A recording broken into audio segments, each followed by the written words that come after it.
want to ask you something before we start. When was the last time you felt completely whole? Not happy, not fine, not managing, whole. Like nothing was missing, like everything in your life was exactly as it should be. Your relationships, your health, your sense of purpose, your inner quiet.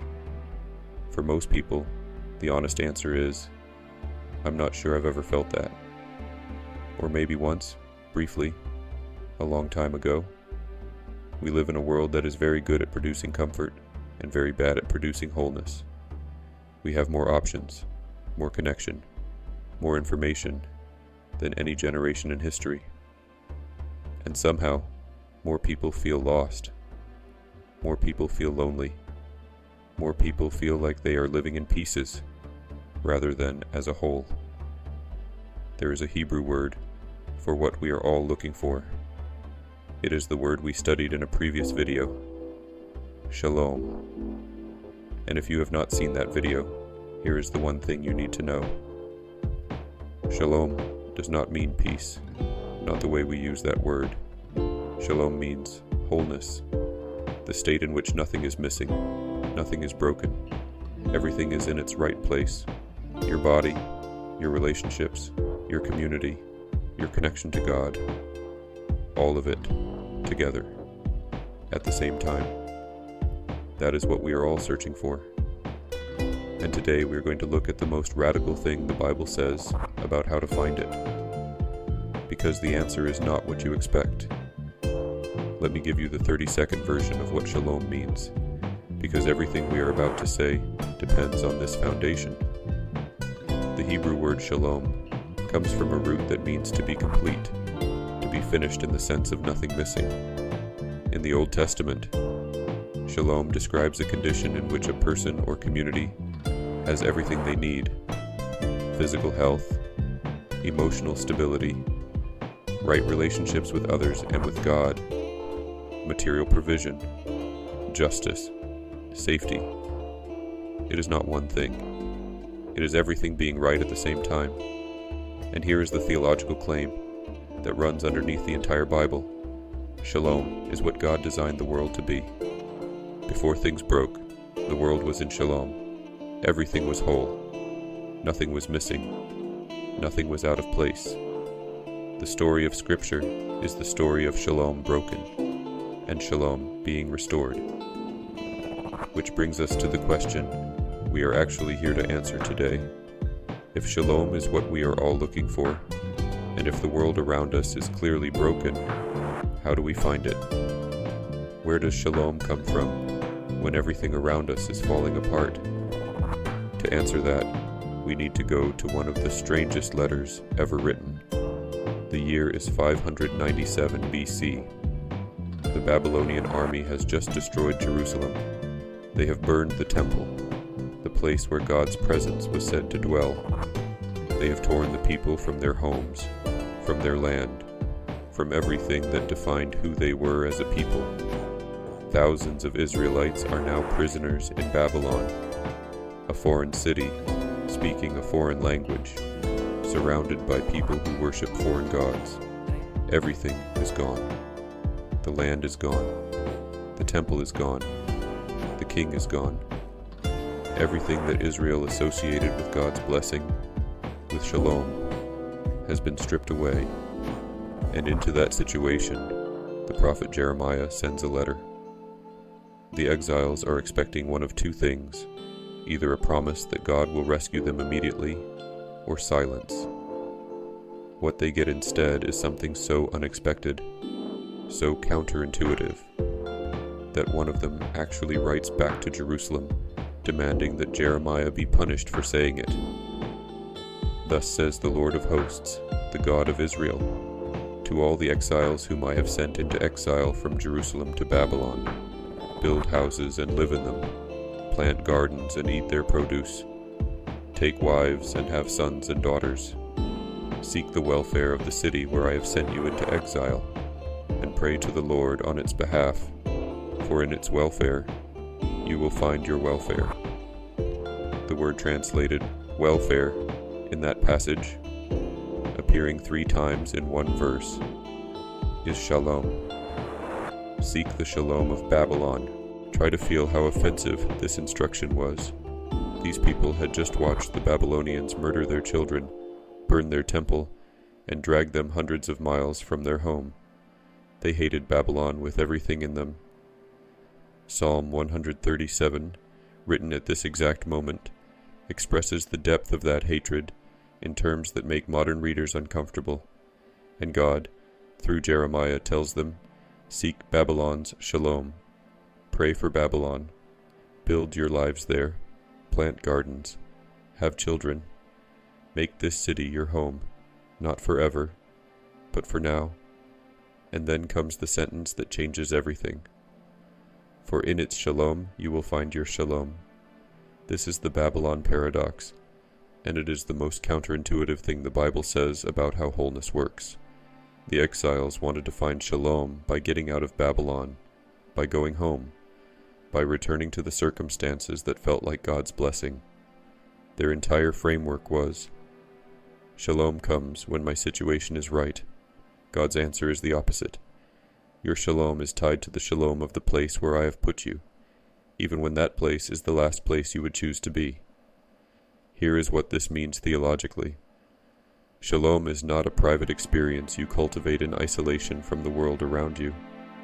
It is not something you find by withdrawing into comfort or by waiting until your circumstances improve. God is present and active in daily life, even in a foreign land, even among people who could be named as enemies.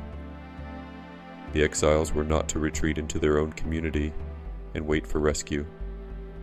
They were to engage, to build, to plant, to pray, to work for the flourishing of the city that had conquered them. Not because Babylon deserved it, but because that is how Shalom works. It is never only personal.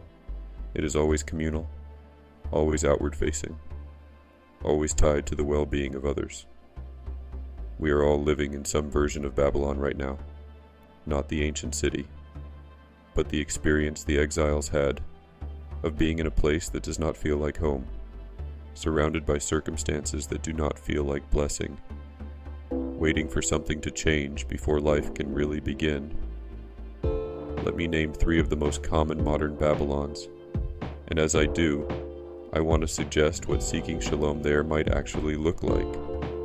The first Babylon is the one that lives inside us. 1 in 5 adults globally experiences a mental health condition in any given year. Anxiety, depression, burnout, grief, the quiet sense of disconnection that does not have a clinical name but feels like something essential has gone missing. These are the most common human experiences of our time, and they are among the least talked about in churches. If you are living in this Babylon right now, if your inner world feels like a city that has been burned, I want to say something directly. The command to seek Shalom does not mean perform wellness. It does not mean pretend you are whole when you are not. The exiles in Babylon were not told to pretend Babylon was Jerusalem. They were told to live in Babylon, fully, honestly, with both feet on the ground, while trusting that God was at work in the exile itself. What seeking Shalom in the broken mind looks like. It looks like the honesty of the Psalms, where writers scream at God, question His presence, describe their inner world in terms of drowning in darkness, and still somehow end in a posture of trust. Not because the darkness lifted, but because the one who holds them does not change when the darkness comes. It looks like Lamentations 3, a man sitting in the rubble of Jerusalem who says, "This I call to mind, and therefore I have hope. The steadfast love of the Lord never ceases." Not from a comfortable chair, from the rubble. Shalom is not the absence of the broken mind. It is the presence of the God who enters it. The second Babylon is loneliness. We are the most connected generation in history, and among the loneliest. Studies consistently show that people today report having fewer close friendships than any previous generation measured. The The average person has no one to call at 2 a.m. Many people go days without meaningful conversation. Loneliness is not just an emotional experience. It is a physical one. It raises cortisol levels, weakens the immune system, shortens life expectancy. It is, in the most literal sense, the opposite of shalom. It is the experience of something essential being missing. And here is what the Babylon letter says into that experience. Build houses, plant gardens, marry and have children. Make your life here, not because the circumstances are ideal, but because shalom does not wait for ideal circumstances to take root. Seeking shalom in loneliness is not about waiting to feel connected before you reach out. It is the opposite. It is the active, sometimes costly choice to build relationship in the place where you actually are. Not the community you wish you had. The one in front of you. You will never find the good that God wants you to experience by seeking it for yourself first. You find it by seeking it for those whom God has put you among. The exiles found shalom in Babylon not by recreating Jerusalem, but by investing in Babylon. Shalom in loneliness looks like becoming someone who builds, rather than someone who waits to be built into. The third Babylon is the one many people live in for decades without naming it. The feeling that what you do does not matter, that your work is not connected to anything larger than a paycheck, that you are living someone else's version of your life. This is the exile of meaninglessness, and it is perhaps the most common form of lostness in the modern world. The Babylon letter speaks directly to this. God does not tell the exiles to find meaningful work before they engage with Babylon. He tells them to work, to build, to plant, to contribute, and to understand that their work in Babylon has significance because God is present in Babylon. The assumption is that God will be present and active in their daily lives even in this foreign land. This reframes everything. The question is not, is this work meaningful enough for me to invest in? The question is God present here? And the answer of the Babylon letter is yes. Always yes, even in the place that feels furthest from where you wanted to be. Seeking shalom in the lost sense of purpose means working with the assumption that God is already at work in the place you are, in the office, the classroom, the neighborhood, the difficult family, and that your contribution to the shalom of that place is, in God's economy, never wasted. The Babylon letter gives us not just a theology of shalom, but a practice. 3 concrete things God tells the exiles to do, and each of them is a shalom-making practice we can adopt right now. Practice number 1, plant something. Plant gardens and eat their produce. Jeremiah 29:5. The act of planting is an act of long-term investment in a place. You do not plant a garden if you plan to leave tomorrow. You plant because you are committing to be present, to tend, to wait, to harvest. What does it mean to plant something in your current Babylon? It might mean committing to your neighborhood for 5 years instead of waiting for the better one. It might mean investing in a friendship that requires patience. It might mean starting something, a project, a habit, a practice of care that will take time to grow. Shalom makers plant. They take the long view. They resist the restlessness that wants to leave before anything has had time to grow. Practice number 2. Pray for the city. Pray to the Lord on its behalf. Jeremiah 29:7. Prayer for Babylon was not passive spirituality. It was the act of bringing Babylon before God, of saying, this place, these people, their flourishing, their brokenness, I am bringing it all to you. It is hard to hate, hard to hold on to bitterness when you are praying for God's blessing on the life of the person who is opposing you. Prayer changes the one who prays. when you pray for your city, your workplace, your difficult neighbor. You are repositioning yourself from critic to intercessor, from someone standing outside pointing at what is broken, to someone standing inside asking for restoration. This is a shalom-making posture. It does not require the circumstances to change first. It begins in the posture of the heart. Practice number 3. Seek their shalom, not just your own. For in its welfare you will find your welfare. Jeremiah 29:7. This is the most counterintuitive principle of all. Your shalom is not found by pursuing it directly. It is found by pursuing it for others. This echoes what Jesus would later say, that whoever loses their life will find it, that the greatest in the kingdom is the servant of all, that loving your neighbor is the second commandment, and it is like the first. The exiles who sought Babylon's shalom found their own shalom, not because God changed their circumstances, but because the act of seeking wholeness for others began to produce wholeness in themselves. This is the deep logic of shalom. It is not a zero-sum resource. It multiplies as it is given away.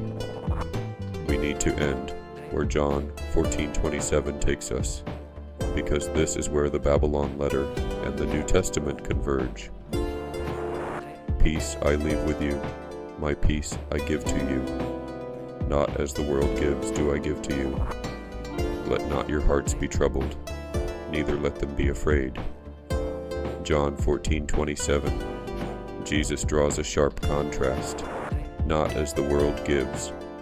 The world's peace is always conditional. It is the peace of favorable circumstances, the peace that arrives when the diagnosis is good, when the relationship is restored, when the finances stabilize, when Babylon ends. It is real, but it is fragile, because it depends entirely on things that can change. The shalom Jesus gives is categorically different. It is not the product of circumstances. It is the product of a relationship with the one who is himself the source of all wholeness. This is what the exiles in Babylon were learning, slowly and painfully, that the shalom they were looking for could not be found by returning to Jerusalem.